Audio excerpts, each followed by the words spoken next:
Hey everybody, this is Gedris. This is my Developmentally Appropriate Practices project for our Human Growth and Development class for our Curriculum and Instructional Technology Masters. I'm a teacher at Hartsville High School.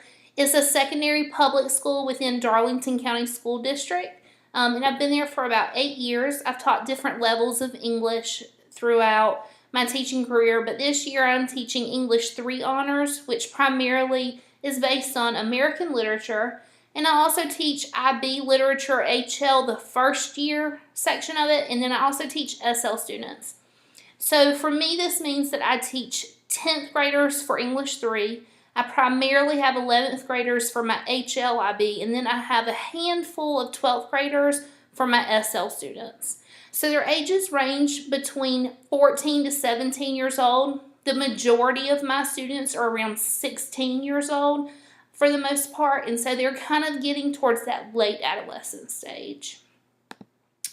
One of the things that we looked at through this process was their physical domain and looking at their physical milestones. The biggest thing for adolescents and physical milestones is going to be puberty and the changes that occur in the hormonal levels in their sex organs.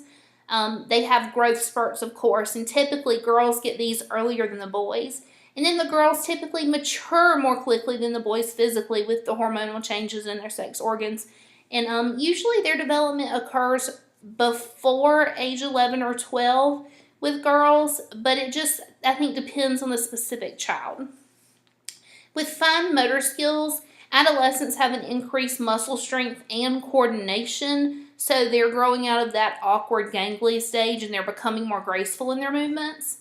With the fine motor skills, they're becoming more specialized through maturity and through practice in a lot of ways. And so examples of this would be like creating intricate art design pieces or playing instruments for music that are very specific, or braiding hair, or manipulating a video game controller.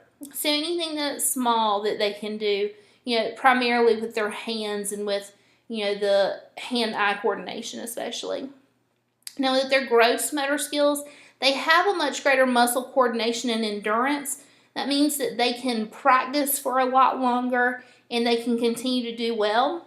And they have a better distance judgment and hand-eye coordination overall. So they are able to combine these two things in their physical domain to do things like fine-tuning their athletic skills, like throwing a baseball with accuracy or maybe running long distances in a sport.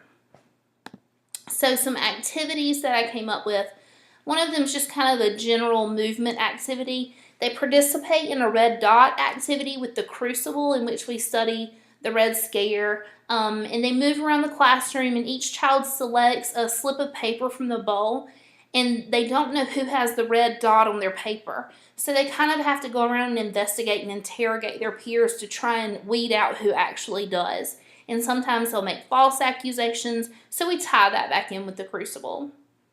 Another activity with their fine motor skills is where maybe they'll create a large-scale visual representation from the text that we're reading using those artistic skills and their fine motor skills, maybe like through drawing or through sculpting. I've had some really great projects turned in recently in the past year from like the Metamorphosis, where kids made visual representations of Kafka's large bug, so that's pretty neat. Another activity that could kind of use their gross motor skills with movement would be playing literary charades. This is where they act out plot events, or either they act out something that represents a character's motivation, or maybe they act out the effects of something. Now, in cognitive domain, adolescents typically have stronger information processing skills according to the textbook, and this helps them coordinate different thought processes and different ideas that they have and combine them to make decisions. Now, typically, their decision-making is more based on their emotions, and a lot of times this can be seen as being a risk-taking type of adolescent or student, but really what they're doing is they're seeking autonomy, and then in addition to that, they're seeking approval from their peers. And so some of the cognitive milestones vary between early adolescence and late adolescence. In early adolescence, it's more just choosing their friends. What am I going to wear to school? What will make me look cool? And then in middle adolescence, it becomes more about their moral development. And then later in their later adolescence period, they're looking at ultimate career goal decisions and what they're going to do for their next move in life. And a lot of this closely relates to the social and emotional domain. Now, with the different theories that we studied, one of the first ones is Piaget's theory of cognitive development. Piaget kind of piggybacked off of Freud, and he believed that our children transition through 4 primary stages characterized by thought processes, and each one of those stages has to build upon the prior stage. So if they failed to move forward at one stage, they would have a very difficult time moving forward to the next. He found this through observing children's solutions to problems that were related specifically to object permanence, reversibility, deductive reasoning, transitivity, and assimilation. Now, adolescents are typically at the stage of formal operational development. They have the ability to hypothesize situations and think about the various solutions or outcomes based on their actions. And they're able to think logically and systematically in this way. And so typically in this stage, they're able to think a little bit more abstractly to come up with new ideas. And then they can even take their pre-existing ideas and combine those to come up with something even newer. So it's a very abstract process. During this stage of formal operational development, they show great improvements in their memory and their ability to hold information. And they have a greater processing speed, and they're able to organize their thoughts a little bit more clearly in an effort to be able to share those thoughts. Now, some of the things that I thought would be appropriate for my classroom with this would maybe be using the thought process of trial and error to maybe match character motivations to a mystery. Another one would be using their thought process and writing skills to record survival techniques for various scenarios that go with the literature that we're reading, because I do a really cool survival unit, so they could look at that. Another one might be having a debate in class. They'd have to use those quick processing skills and think about the ultimate effects of what the person just said or what they're going to say to quickly formulate new ideas or rebuttals. Now, with Bandura's social cognitive and social learning theory, we see that children learn through observation or through direct observational learning. And typically, children are going to choose to emulate adults' actions because it stands out to them, or is easy to perform, or it's just something that's easily remembered by them. And I think that this is still true of adolescents. Maybe it's more impactful in early childhood, because in adolescence, I think children are looking for more of their own autonomy, but they still look to adults to provide some type of action that they can mimic. So they rely on those observational skills, kind of in fine-tuning skills and performing physical acts, especially like if they were learning to drive. That was one idea that popped in my head. Or seeing a teacher performing a task first, or seeing the teacher model the correct behavior would be helpful in their mind, because they can repeat that modeled behavior and it reinforces what they need to do. Now, some of the ideas I came up with this mainly had to do with modeling in the classroom. One of the things that I always do at the beginning of the year is model the appropriate annotation techniques with a cold text. This means the students have never seen it before. That way they know what to expect whenever they are looking at a text that's new to them. And then also they'll know what I expect as far as whenever I go to grade. Now, another way I do this is by modeling for students how to appropriately cite a source using MLA format. And then I also model for students how to follow their routines and how to do things like the monthly fire evacuation drills. I think this is important for routines. That way, once it's routinely gone over and the student has seen it modeled, adolescents typically retain that information better, and they're able to hold on to it long term for these routines that are in practice for the rest of the year. Now, with Vygotsky, with the social cognition and social cultural learning theory, he believed that it's a constant interaction between the child and the environment that they are in. And that environment is going to include the cultural aspects and the language. Now, even though thinking and speaking are separate, He believed that they combine to create an entirely new entity because children can learn better whenever they are combined. Now, words and phrases are understood based on the social interaction and cultural experiences that date back to the development of language, of course, and then we kind of have an innate understanding of this as we are growing and our language is developing. And so for this, language becomes less historical and it becomes more psychological because we fit it into patterns from memory rather than looking at the historical context of it. Now, this is why social interactions become so important to what the students are learning and how they are learning it. And this is why it's useful in the classroom. So these are key to the developmental process, especially using language to learn and being able to share learning with others. And that's something that we really rely on in class as a part of the 4 C's in the regular classroom, especially using that communication element to help students be able to communicate their own learning, communicate their own frustrations or questions, and then being able to communicate with their peers, because a lot of times they'll learn more that way than just by communicating with a teacher. So it helps the child's cognitive abilities in sharing with their peers to come up with new ideas or solutions or to look at things from a different perspective. And so peer collaboration helps to designate what's learned and how it is learned.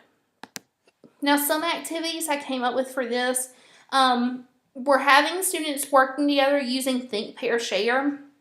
And a lot of times with this in my classroom, I'll have them work with different partners. So they may start with one partner and Think, Pair, Share, and then read another section and then go to another partner, and they'll do 2 sections with that partner with Think, Pair, Share.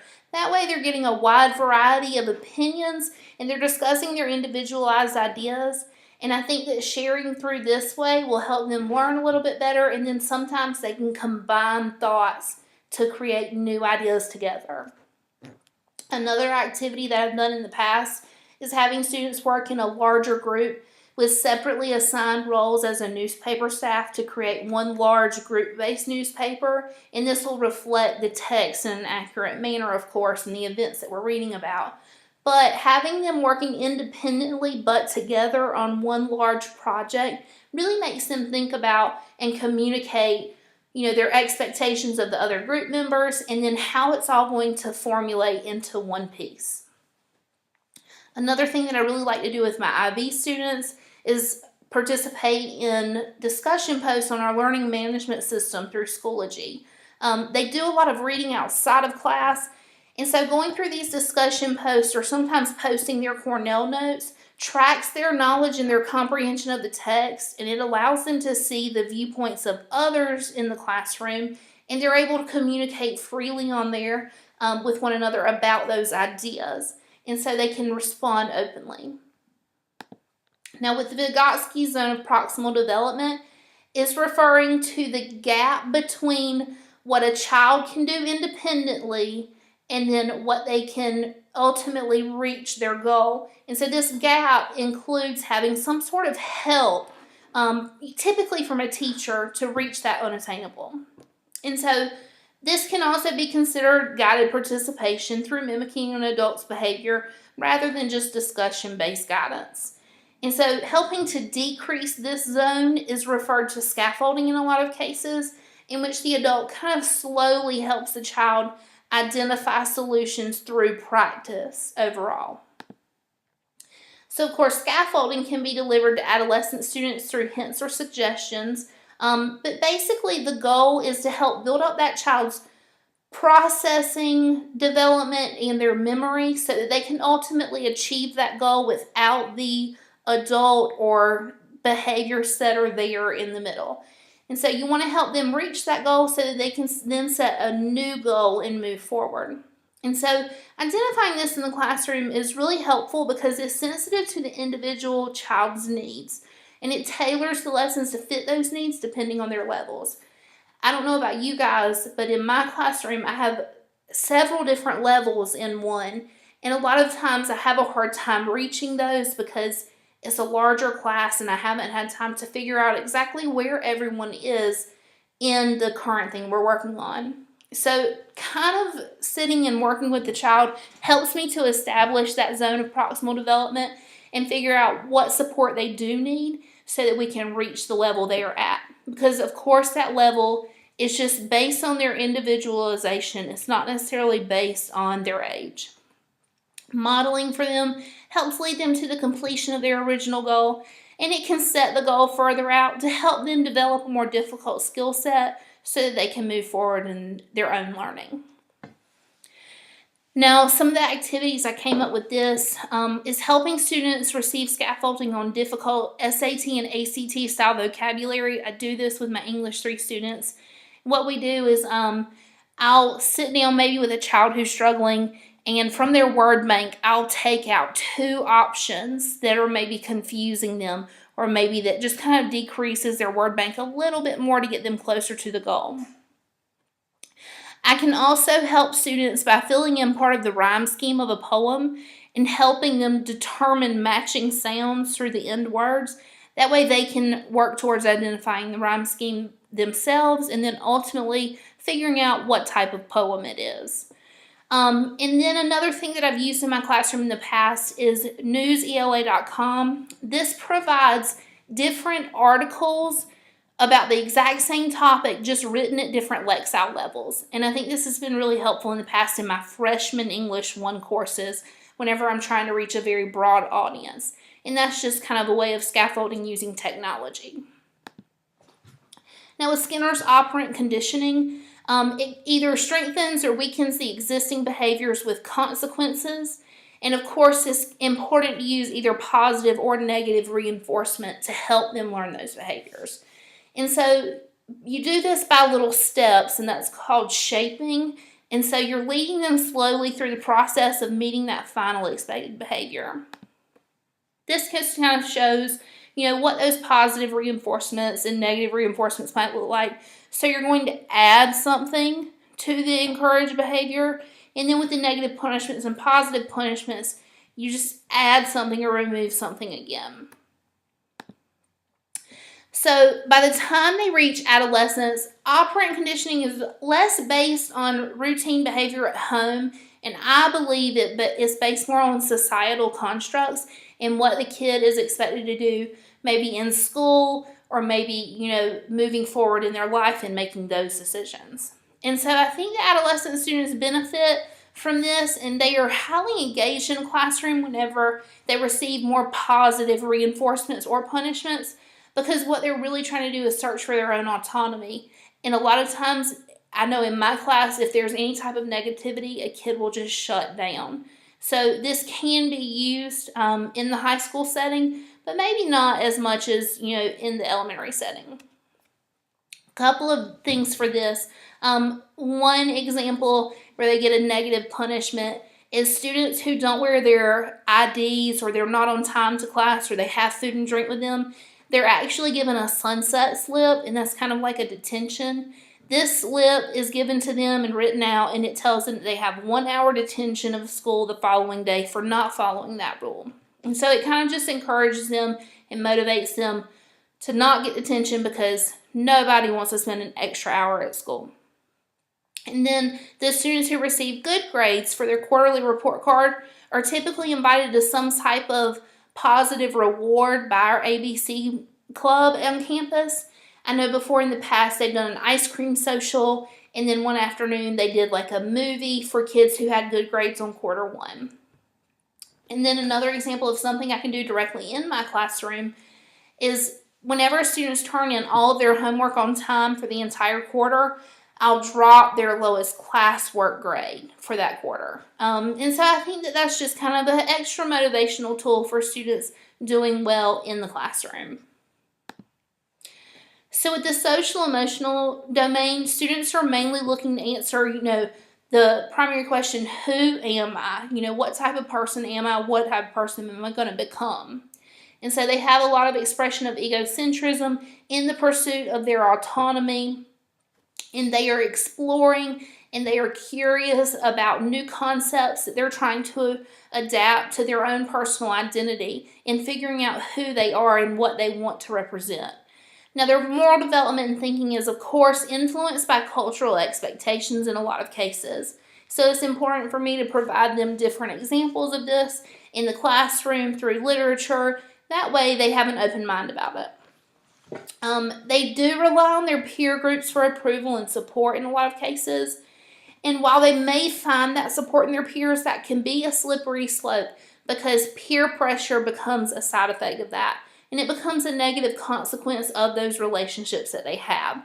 So sometimes the peer relationships have to be monitored.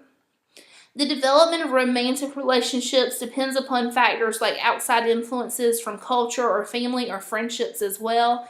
And you see that in the social emotional domain. So with Erikson's theory, he agreed with Freud's psychosexual theory, but he claimed that instead of people going through a sexual crisis, that the psychosocial crises were at play. And he actually said that these crises last through the entire lifespan instead of just childhood. And he went all the way up to older adult. And the failure of resolving one, just like in Piaget's theory, will result in the slow development of another, or maybe the detriment to the development of another. Now, with adolescence, the stage is summed up by identity versus role confusion. So again, their existential question of who am I or who can I be becomes really important to those relationships that they build with their peers and their role models, because they're looking to see what they can become. Now, adolescents are becoming more independent, of course, and they're looking to see how they are going to succeed as an adult in society, because that's the next step for them typically after high school. And a lot of times they begin to develop a sexual and occupational roles through those explorations, and that is typically done through maybe research of their own, or maybe viewing a role model, or maybe just cultural experiences. But they're trying to figure out how that's going to fit into their life. Now, conformity to these roles is sometimes designated by parents, and that can lead to confusion at this stage. And so that's when the child really battles against figuring out who they are and who they want to be, and sometimes gets stuck. And I've seen that happen. And a lack of completing this stage, or maybe failure to identify with a role that they feel is true to themselves, can lead to them feeling like they don't belong. And typically that becomes a detriment to that child. Now, worth working with this in my classroom, these are just some of my thoughts on this. I think that the students attempting to identify those adult roles may benefit from taking on more responsibilities or tasks related to adult roles, like through something that could be introduced through class, maybe giving students roles in the classroom or responsibilities. And I don't think it's a bad thing for kids to have an after-school job. I think that kind of helps develop their character and help them figure out, what maybe they are interested in or they absolutely know they don't want to do. So I think my role is kind of helping to instruct them about the responsibility of themselves and helping them cultivate their own personal interests in this way. And so I do this through teacher-led instruction, this introducing students to a lot of different texts in the classroom. And I'm trying not to limit their understanding of lifestyle choices. And hopefully this will provide them with worldly knowledge of various adult roles and lifestyle choices so they could apply this to their exploration and curiosity. Now, some of the activities that I came up with. One example is exploring career options with a senior project. I've done this before. Students explore the various facets of a career that they find interesting. Like they look at the educational requirements and they look at the economic impact and what type of money they may be making, and they look at how they could maybe move up in that position. And so there are different things that they can research and study about this, and then they either do a presentation or a paper about how that occupation could fit with their lifestyle, and if they see it being something practical. Another example might be a project on living like a character, which you can assign a child a budget or maybe a lifestyle matching the character and have them go through a simulation of them making important choices relating to lifestyle and occupation. Kind of like we had the simulation of raising our own child. And so they would make these choices and, of course, analyze how it could change a character. Another example would be virtual job shadowing through career development. All of our students at the high school go through career development at least for 2 years, if not the complete 4. And a lot of times they have the option of doing virtual job shadowing online. So they see the daily activities of multiple career options, and this kind of helps guide them and it helps them narrow their choices. So with moral development, their moral thinking and behavior becomes influenced by genetic and cultural context. It's also influenced by opportunities for open discussion between their parents and their friends. And of course, it can be influenced in my classroom through hypothetical discussion or maybe the evaluation of a character's moral behavior. Now, a student's cultural context or experiences, it can impact their reactions to the text in my class, or maybe it'll help them develop further ideas about moral thinking and behavior. And so I really think that the classroom should be used for research and self-identification of morals for students based on their many influences. So some activities for this, I thought that students could evaluate or rank characters from a text based on their moral decisions from moral to immoral, and they would have to cite textual evidence, of course, of those behaviors to back it up. Another thing students can do is they can creatively write as if they are a character from a text facing a moral dilemma, which sometimes we'll see in text, and they might choose how that character may change their actions and how it might change the scene or how it might change the dialogue or how it might change the outcome of the novel. And then another activity can be students debating moral and ethical dilemmas that are found in text, and they can discuss the moral actions behind that. So to wrap it all up, it's important to think about the physical, cognitive, and social emotional development in planning appropriate activities in my classroom for 14 to 17-year-olds. And I think that most of the physical development is completed by the adolescent stage, but they're able to kind of fine-tune those skills and become more graceful in that, and they match specific sports or musical activities to their abilities. And so females, of course, mature more rapidly than males. So the evidence of my students at the age of 14 and 17 may be seen more through growth spurts or in male changes. Now, cognitively, students are more capable of processing information at a fast rate while they're multitasking with their work, especially my honor students. And then students are able to learn effectively in the controlled social settings where they can use language and cultural knowledge to readily communicate with one another. They're able to carry out higher order thinking processes overall to develop more solutions and ideas, but I still think it's important that they be challenged in those processes to further push themselves and develop. So social and emotionally, students are looking for autonomy and figuring out their place in society. They're looking to figure out who they are going to become. And a lot of times they look to their peers for support, which can sometimes be a negative consequence of those relationships with peer pressure. Decisions usually seem to be a little bit more risky as they are developing that self-concept, and they're very egocentric and they make emotional decisions. So hopefully classrooms become a place that guide the autonomous decisions in a learning process, and it sets up students for advanced rigor and pace in the learning process as well. I think that classrooms need a variety of strategies and activities to help them expand their memory and processing and personal traits through curiosity, especially when becoming who they want to be. And I think that it's helpful that they be exposed to a variety of cultures and hypothetical situations to help develop their moral code. These are my references. I found a lot online. I also found a lot from the textbook, and that is my project. Thank you so much.